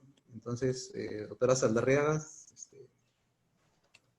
Muchas gracias, doctor Pariona. Querido Armando, muchas gracias. Es un placer para mí acompañarlos en esta noche. ¿Me escuchan bien? Sí, Perfecto. sí. Ah, bueno, perfecto. Bueno, ustedes saben que yo soy una gran amiga del Perú y que me encanta siempre que me invitan a acompañarlos en sus reuniones. Y en la noche de hoy yo voy a hablarles acerca de las novedades que tenemos con los ISGLT2 desde el tratamiento, desde la prevención de las enfermedades cardiovasculares hasta el tratamiento. ¿Me confirman, por favor, si están viendo mi pantalla? Sí, se ve, se ve. Sí. Perfecto. Estos son mis conflictos de interés. Y quiero empezar mencionándoles algunos datos importantes acerca de la prevalencia de la diabetes en el mundo. Recuerden que esta es una enfermedad que ha venido incrementándose, no solo la diabetes, sino también sus complicaciones. La prevalencia en un país como el mío, Colombia, es 8.4% y en un país como Perú es 6.7%. Pero miren ustedes como lo que nos espera para los próximos años es un incremento significativo en los casos de esta enfermedad. Y recuerden que la diabetes tiene como consecuencias la enfermedad cardiovascular, la enfermedad renal y la insuficiencia cardíaca.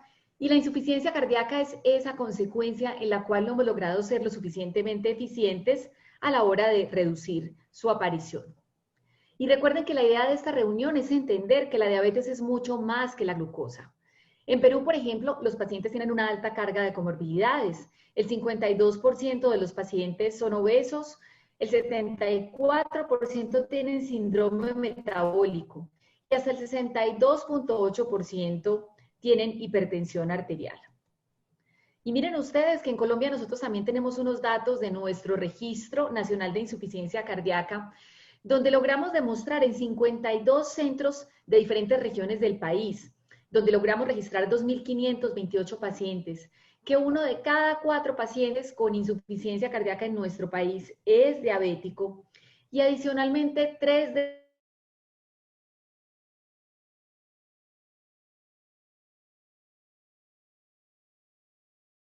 días. Esos datos son simplemente para que ustedes tengan en su cabeza la importancia de estas dos enfermedades, que como bien les mencionó Armando y como yo les voy a mostrar, tienen una relación bidireccional. Y esta es la frecuencia de comorbilidades de nuestros pacientes de Colombia con insuficiencia cardíaca. Miren ustedes cómo la diabetes, que ya les había mencionado, está en 1 de cada 4 pacientes, se acompaña además de enfermedad renal en un 17.26% de la población y de la hipertensión arterial en el 72.4%. Y estos son los datos de mi programa de insuficiencia cardíaca en la Clínica Cardiovida en Medellín, donde 1 de cada 3 pacientes es diabético. Y a pesar de que todos siempre tenemos en nuestra cabeza que la diabetes se asocia con enfermedad coronaria y que la cardiopatía isquémica explica la mayoría de los casos en estos pacientes, miren ustedes cómo solo 1 de cada 2 pacientes de nuestro programa de insuficiencia cardíaca tiene cardiopatía isquémica. El otro 50% de los pacientes ha llegado por unas vías diferentes a desarrollar la enfermedad. Tienen en promedio 25% de fracción de eyección y 5 años después, 1 de cada 5 pacientes va a fallecer a causa de la enfermedad. Entonces, después de ver estos datos tan interesantes de la epidemiología en Perú, la epidemiología en Colombia, el primer pensamiento que viene a nuestra cabeza es que estas dos enfermedades tienen una relación bidireccional.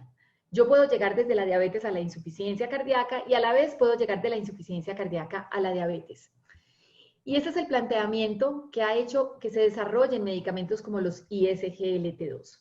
Drogas que inicialmente se desarrollaron para tratar la diabetes, pero que han demostrado tener un impacto muy importante en la reducción de eventos en los pacientes con insuficiencia cardíaca. Miren ustedes que en la medida en que se aumenta el valor de la hemoglobina glicosilada en los pacientes diabéticos, se aumenta el riesgo de desarrollar insuficiencia cardíaca. Y una de las premisas del control glicémico es que si yo logro bajar un 1% la hemoglobina glicosilada, yo logro una reducción del 16% en el riesgo de desarrollar insuficiencia cardíaca en estos pacientes. Y los pacientes diabéticos son una población de riesgo para insuficiencia cardíaca, y Armando les mostró que muchos de estos pacientes ya tienen cambios estructurales, son pacientes de estadio B que no han sido diagnosticados con insuficiencia cardíaca, porque siempre estamos pensando que la disminución de la fracción de eyección es el único parámetro que nos permite diagnosticar la enfermedad. Sin embargo, miren ustedes qué interesante esta regresión logística que hizo el grupo TIMI con los datos tomados de los estudios de los ISGLT2, el DECLARE-TIMI, del cual vamos a hablar más adelante, y donde se logró demostrar que hay algunas variables que a mí me permiten predecir el riesgo de desarrollar diabetes en pacientes con insuficiencia cardíaca. Perdón, de desarrollar insuficiencia cardíaca en pacientes con diabetes. Miren ustedes que este es un sistema de puntaje. En la medida en que el paciente tenga más puntos, tiene más riesgo de desarrollar insuficiencia cardíaca. Y si ustedes observan esa tabla con cuidado, entenderán que la enfermedad renal es un punto importante a la hora de evaluar el riesgo de que los pacientes desarrollen insuficiencia cardíaca. Observen que tener una relación albuminuria-creatinuria mayor a 300 miligramos por gramo aumenta el riesgo de que los pacientes desarrollen insuficiencia cardíaca. Miren ustedes que el OR es 4.5, es el HR más alto de todas estas variables. Y si miramos cuántos puntos da en este sistema, es 2 puntos. Si ese paciente adicionalmente, además de tener albuminuria, tiene la presencia de enfermedad coronaria, aquí tenemos un punto extra. Y si la tasa de filtración glomerular está por debajo de 60 mililitros minuto, un punto adicional. Y si el paciente tiene fibrilación auricular, esta es otra de las variables de riesgo, al igual que el antecedente de eventos previos de insuficiencia cardíaca. Y miren ustedes que en la medida en que estos pacientes tengan 4 puntos o más de este score, se aumenta el riesgo significativamente de desarrollar diabetes. Pero solo con 3 puntos, estos pacientes también tienen riesgo y en la medida en que van acumulando más puntos, va a ser mayor la probabilidad de desarrollar insuficiencia cardíaca. Yo creo que el mensaje grande de esta primera diapositiva es que recuerden que hay que pedirle a los pacientes diabéticos un citoquímico de orina, hay que hacerles una albuminuria creatinuria.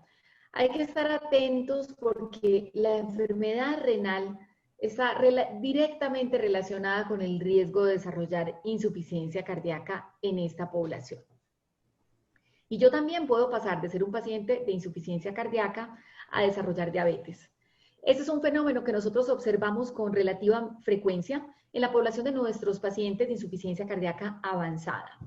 Son pacientes que están muy enfermos, caquécticos, han perdido la masa muscular porque tienen un proceso de sarcopenia por su enfermedad y sin embargo uno puede observar cómo en ellos se va incrementando progresivamente la hemoglobina glicosilada. No es el típico paciente obeso con aumento del perímetro abdominal, son pacientes sarcopénicos que están muy enfermos, pero que empiezan a hacer resistencia a la insulina. Y la explicación de este fenómeno es que la misma insuficiencia cardíaca genera resistencia a la insulina. Y en la medida en que más severa es la enfermedad, mayor es la resistencia a la insulina y mayor es el riesgo de que esos pacientes desarrollen diabetes. Estos datos son de estudios como el CHARM y el PARADIGM, donde se encontró que incluso había un porcentaje importante de pacientes que ingresaron al estudio, eran diabéticos y no lo sabían. Cuando uno trabaja en investigación y recluta pacientes para ensayos clínicos, entiende que a estos pacientes se les hacen muchísimos exámenes dentro del proceso de screening. Estos estudios incluyeron la hemoglobina glicosilada dentro del screening. Y miren ustedes cómo un porcentaje muy importante de pacientes era diabético y no lo sabía. Y adicionalmente miren el porcentaje de pacientes que eran prediabéticos. Prácticamente si ustedes suman estos dos porcentajes, se darán cuenta que lo extraño en estos estudios era que los pacientes fueran normoglicémicos, porque existe una relación importante entre la insuficiencia cardíaca y el riesgo de desarrollar resistencia a la insulina. Y quiero que recuerden este detalle, porque más adelante vamos a hablar un poquito acerca del beneficio de los ISGLT2 en pacientes sin diabetes. Entonces, la insuficiencia cardíaca induce resistencia a la insulina y la induce por varios mecanismos, porque estos pacientes tienen una disminución del cotransportador GLUT4, que es el que se encarga de llevar la glucosa a la célula, porque además tener una disminución del gasto cardíaco hace que el páncreas se hipoperfunda, y también porque esta enfermedad genera inflamación, pérdida del tejido muscular, y estas son algunas de las razones por las cuales esas dos enfermedades se van a ver estrechamente relacionadas. Y este dato es importante porque ser diabético y tener insuficiencia cardíaca empeora el pronóstico. Miren ustedes cómo la supervivencia de estos pacientes a 5 años es significativamente menor en los pacientes que tienen diabetes e insuficiencia cardíaca en comparación a aquellos que son normoglicémicos. Y para completar este cuadro clínico tan interesante, recuerden que el otro compañero inseparable de la diabetes, la insuficiencia cardíaca, es la enfermedad renal. Los pacientes con insuficiencia cardíaca en un 50% de los casos tienen asociada la enfermedad renal, y tener enfermedad renal implica para estos pacientes varias dificultades. La primera es que el uso de las terapias que modulan el eje renina-angiotensina-aldosterona está limitada para utilizarse muchos de ellos por la función renal. Los diabéticos son pacientes que tienen una mayor tendencia a desarrollar efectos adversos de algunos fármacos como los inhibidores de la aldosterona, a presentar mayor hipercaliemia. Y recuerden que estos pacientes pueden tener albuminuria solamente por la insuficiencia cardíaca. Pueden tener deterioro de la función y del filtrado glomerular, como yo les había explicado previamente. Y por esa razón es importante siempre tener el riñón en la ecuación. Siempre recuerden que en estos pacientes el corazón, el riñón y el estatus metabólico del paciente van a ser importantes a la hora de tomar decisiones terapéuticas. Estas son solamente algunas recomendaciones de cómo la enfermedad renal puede modificar el tratamiento en estos pacientes, y también es un llamado de atención para que recuerden que a todas aquellas moléculas que no solo van a hacer que funcione mejor el corazón, sino que además tienen un efecto demostrado en protección renal, van a ser mucho mejores para el paciente. Y entrando en materia, entendiendo que la insuficiencia cardíaca también es una enfermedad metabólica, que llevamos cerca de 20 años hablando de la teoría neurohumoral en estos pacientes, como una teoría base clásica y muy importante a la hora de tratarlos. Pero recuerden que a pesar de esto y a pesar de todos los medicamentos que tenemos, estos pacientes siguen teniendo eventos. Y por esta razón se empezó a pensar que la insuficiencia cardíaca también podía ser una enfermedad metabólica, donde tenemos cambios en el sustrato que usa la célula miocárdica y que de alguna manera restaurar ese equilibrio metabólico va a derivar en mejores resultados en los pacientes. Y aquí es donde los ISGLT2 empiezan a tener un papel fundamental. Recuerden ustedes que estos fármacos que inicialmente se desarrollaron para tratar la diabetes, porque tienen un efecto demostrado en disminución de la hemoglobina glicosilada hasta en el 0.89%, una disminución de peso hasta 3 kilos, una disminución de 5.1 milímetros de mercurio en la presión arterial y adicionalmente un efecto positivo en reducción de albuminuria, mantener estable la tasa de filtración glomerular, porque disminuyen la hiperfiltración que tienen estos pacientes. Pero estos fármacos no solamente tienen beneficios desde el punto de vista de controlar la glicemia, mejorar la función renal, sino que además tienen efectos circulatorios importantes. Estos fármacos tienen un efecto importante en reducción del edema intersticial, reducen la precarga porque en estos pacientes vamos a tener una diuresis que va a estar asociada con la pérdida de glucosa a nivel renal, van a tener una reducción de la poscarga porque disminuyen la presión arterial en los pacientes y adicionalmente mejoran la energética miocárdica. Entonces la historia de estos fármacos empieza con los estudios para tratar la diabetes, empieza con este estudio que es el estudio en PARREC que se publicó en el 2015, donde se incluyó una población de pacientes que ya tenían un evento cardiovascular establecido. Y se logró demostrar que el uso de empagliflozina tenía una reducción significativa en los eventos cardiovasculares de estos pacientes, en la mortalidad y en el desarrollo de insuficiencia cardíaca. No voy a detenerme mucho en estos detalles porque Armando ya les mencionó la mayoría de ellos, pero sí quiero llamar su atención sobre el efecto en hospitalizaciones por insuficiencia cardíaca. Miren ustedes cómo el uso de empagliflozina logró reducir las hospitalizaciones por insuficiencia cardíaca tempranamente. Si ustedes miran estas curvas, encontrarán cómo casi desde el momento inicial estos medicamentos se separan las curvas, y una de las explicaciones es que la pérdida de glucosa y agua a nivel renal, ese efecto hemodinámico inicial explica las diferencias rápidas y posteriormente todos los otros mecanismos como el cambio del sustrato metabólico, la modulación del intercambiador sodio-hidrógeno y todos los demás efectos empiezan a explicar esas diferencias en pronóstico de estos dos grupos. Posteriormente aparece este estudio que es el Diclertimi 58, en el cual una de las diferencias grandes es que se incluyó una población de diabéticos que se parece a la del mundo real. Aquí tenemos una mezcla de pacientes con y sin eventos cardiovasculares y quiero mostrarles que este estudio, la mayoría de los pacientes tenían factores de riesgo, 59%, y la minoría de los pacientes ya había tenido un evento de enfermedad cardiovascular establecida. Estos son los resultados del Diclertimi que Armando ya se los había presentado. Miren ustedes que en general la población no se observó una reducción significativa en la muerte, pero sí en las hospitalizaciones por insuficiencia cardíaca. Segundo estudio que muestra reducciones en hospitalizaciones por insuficiencia cardíaca y en el combinado de muerte cardiovascular y hospitalizaciones por insuficiencia cardíaca. Y otro de los puntos fuertes de este estudio fueron los beneficios desde el punto de vista de la función renal de estos pacientes. Miren ustedes cómo en estos pacientes se mantiene la función renal a través del tiempo. Y eso también nos habla de la importancia del efecto de estos fármacos, no solamente a nivel cardiovascular, sino también a nivel renal.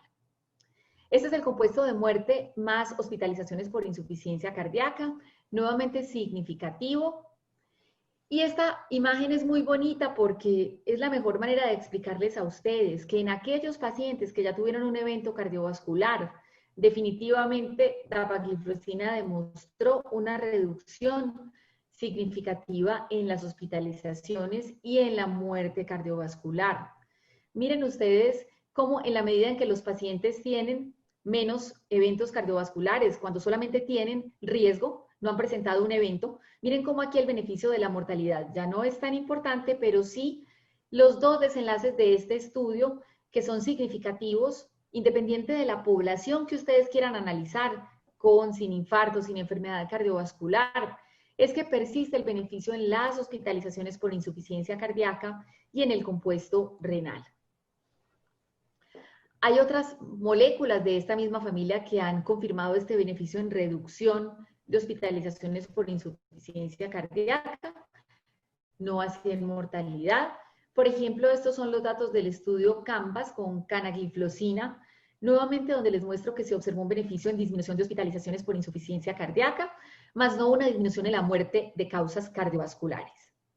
Y recientemente se publicaron los resultados de este estudio, que es el VERTIS CV Trial, que se hizo con ertugliflozina, la cuarta molécula de esta familia, donde nuevamente se confirma que hay un efecto de clase importante en reducción de hospitalizaciones por insuficiencia cardíaca y en preservar la función renal. Pero en este estudio, que también fue una mezcla de pacientes en prevención primaria y secundaria, no se logró demostrar un beneficio en la muerte cardiovascular, pero como ya les había mencionado, es significativa la disminución en hospitalizaciones por insuficiencia cardíaca. Y ustedes se preguntarán si esto es serendipia, si estudios que se hicieron con una molécula que estaba diseñada para tratar la diabetes y que por las exigencias de la FDA, que tenemos desde hace ya varios años, que los fármacos que se diseñan para tratar la diabetes tienen que demostrar disminución en eventos cardiovasculares, si ahora se encontraron este hallazgo tan importante de reducción de hospitalizaciones por insuficiencia cardíaca y reducción de muerte cardiovascular en pacientes en prevención secundaria. ¿Será que esto es serendipia o será que realmente hay un sustrato desde el punto de vista de la plausibilidad biológica? Pues bien, quiero mostrarles y quiero resaltar nuevamente que la insuficiencia cardíaca también es una enfermedad metabólica, porque estos fármacos cambian el sistema metabólico por el cual funciona la célula miocárdica.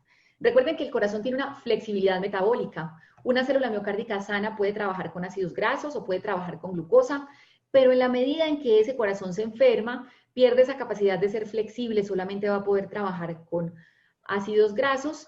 Y recuerden que este es un combustible que es mucho más costoso, pero estos fármacos lo que hacen es que el sustrato metabólico cambie y las células miocárdicas empiecen a utilizar más cuerpos cetónicos, y ese es un tipo de energía que es muchísimo más eficiente y menos costosa desde el punto de vista de generar inflamación y radicales libres.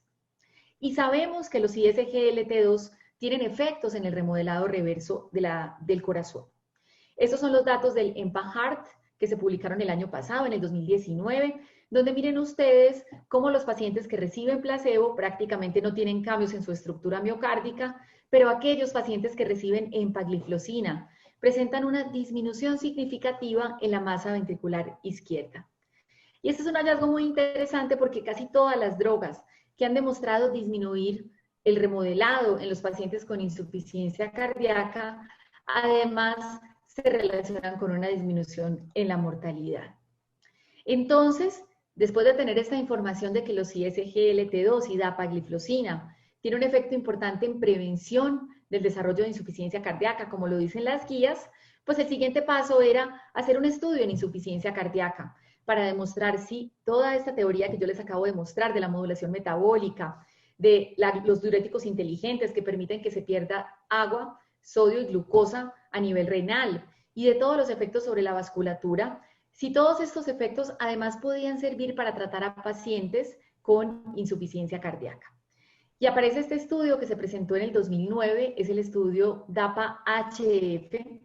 Recuerden que este es un estudio de insuficiencia cardíaca, no es un estudio de diabetes, que incluyó a 4.744 pacientes. Los pacientes simplemente para ingresar al estudio tenían que tener menos de 40% de fracción de eyección, estar en clase 2 a 4 de la Asociación de Nueva York, tener el NT-proBNP elevado y tener una tasa de filtración glomerular mayor a 30 mililitros minuto y estar recibiendo tratamiento estándar para la insuficiencia cardíaca.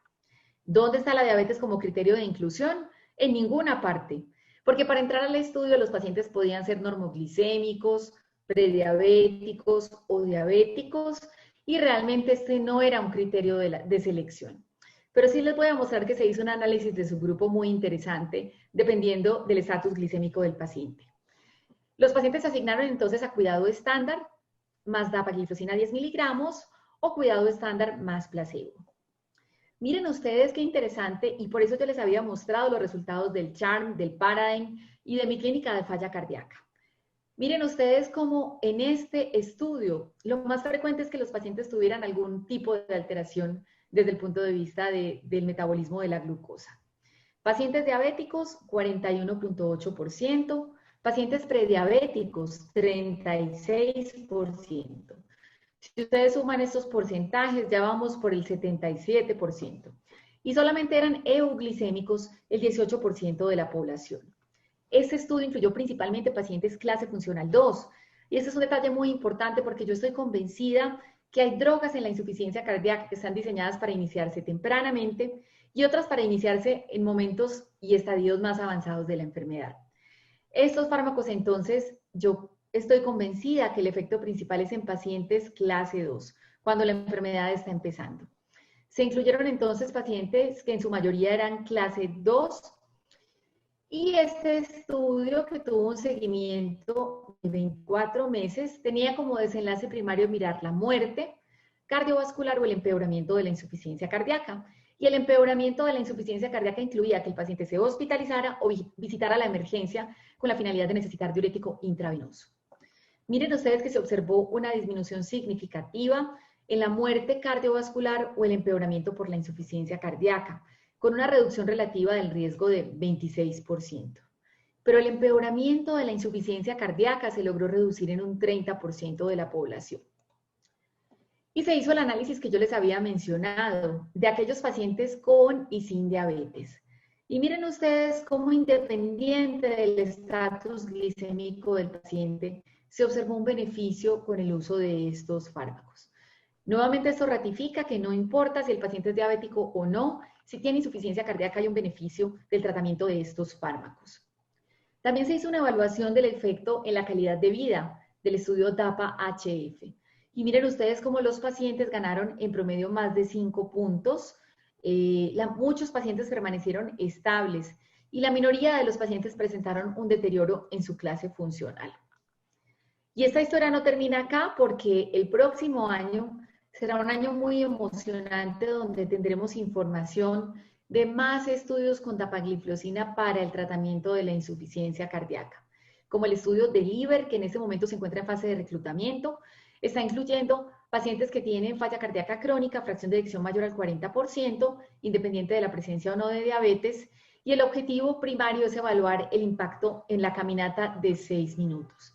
Y está el Determine Preserved, que se está haciendo también en pacientes con insuficiencia cardíaca con función preservada, pero ya con la finalidad de evaluar el impacto en desenlaces clínicos como la muerte cardiovascular, las hospitalizaciones, las visitas urgentes por falla cardíaca. Esto ha generado muchísimos comentarios, muchísimas reacciones que plantean que los ISGLT2 podrían ser ese otro grupo terapéutico que está en la base de la pirámide del tratamiento de la insuficiencia cardíaca. Y yo considero que muy probablemente el próximo año las guías se muevan a un esquema más horizontal, como este que les estoy mostrando acá, donde varias familias terapéuticas pueden iniciarse simultáneamente y desde el principio, y no un esquema vertical como el que hemos venido utilizando, donde primero hay que dar el beta bloqueador, el IECA, segundo paso los antialdosterónicos, y de ahí pasar a considerar el ARNI, la ivabradina o la resincronización cardíaca. Pero quizá lo más interesante de esta imagen es esta parte B del gráfico, donde quiero mostrarles que la mayoría de los tratamientos de insuficiencia cardíaca han tenido una historia en la cual empiezan a demostrar su beneficio en pacientes con enfermedad más avanzada y posteriormente se mueven a escenarios como la disfunción ventricular postinfarto, pacientes menos enfermos. Sin embargo, con los ISGLT2 hemos hecho un camino opuesto, porque empezamos con los pacientes sanos, demostrando prevención de la aparición de enfermedad cardiovascular, disminución del riesgo de insuficiencia cardíaca, y ahora estamos en la era de todos los estudios en tratamiento de la insuficiencia cardíaca. Y hay que mencionar este segundo estudio que se presentó recientemente en el Congreso Europeo de cardiología y que está publicado en New England Journal of Medicine es el estudio Emperor Reduce Trial con empagliflozina.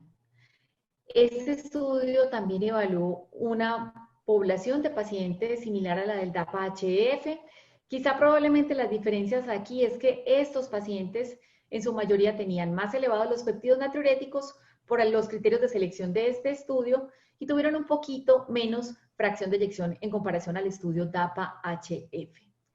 Este estudio no logró demostrar disminución en la mortalidad y es uno de los puntos a discutir, pero sí se observó una reducción significativa en las hospitalizaciones por insuficiencia cardíaca y como yo les había mencionado previamente, y al igual que los estudios de pacientes diabéticos en prevención y al igual que el DAPA-HF, logró demostrar que los pacientes tienen una estabilización y una menor reducción de la tasa de filtración glomerular.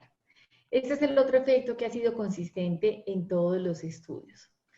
Y si ustedes quieren poner en perspectiva los resultados del Emperor versus los del DAPA-HF, aquí podemos comparar. La reducción en empeoramiento de insuficiencia cardíaca o muerte es 26% en DAPA-HF, 25% en Emperor Reduce. La reducción en hospitalizaciones por insuficiencia cardíaca, 30% en DAPA-HF, 31% en Emperor Reduce. La reducción de muerte cardiovascular, significativa en DAPA-HF, 18%, no significativa en Emperor Reduce, 8%.